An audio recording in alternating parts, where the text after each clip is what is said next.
என்ன சாப்பிடுறீங்க? ஒரே ஒரு ஊத்தப்ப வேணுங்க. ஒரு நிமிஷங்க முடிச்ச கேட்டு போங்க. சொல்லுங்க. என்ன பண்றீங்க? ஒரு சம்பு தண்ணி எடுத்துக்கங்க. அத தோசைக்கல்ல ஊத்தி அதுக்குன்னு வழக்கமா ஒரு விளக்கமாறு வச்சிருப்பீங்கல்ல? ஆமாங்க. அத அடிப்பக்கமா திருப்பி சரிங்க. வரட்டுன்னு ஒரு 4 இழுப்பு இழுத்து சரிங்க. நல்லா கழுவி விட்டுருங்க. சரிங்க. ஒரு கிண்ண நிறைய மாவு எடுத்து பெரிய ரவுண்டாவும் இல்லாம சின்ன ரவுண்டாவும் இல்லாம சரிங்க. பொதுவா ஒரு ரவுண்ட ஊத்தி 4-5 வெங்காயத்தை போட்டு அள்ளி பொடி பொடியா நறுக்கி அப்படியே மேலாப்ல பரபர தூவி விட்டு சரிங்க.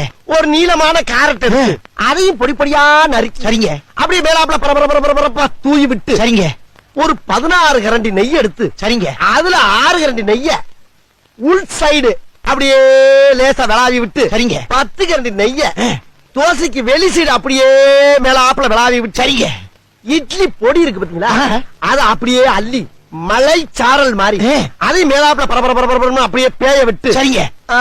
பொத்துனாப்ல அப்படி ஒரு பரட்டு இப்படி ஒரு பரட்டு அப்படி பரட்டி விட்டு அப்படியே ரெட்டி கலர்ல முருக விட்டு அழகா மடிச்சு கமன்னு ஒரு ஊத்தப்பத்தை எடுத்துட்டு வாங்க. சரிங்க. அண்ணனுக்கு ஒரு ஊத்தப்பம்.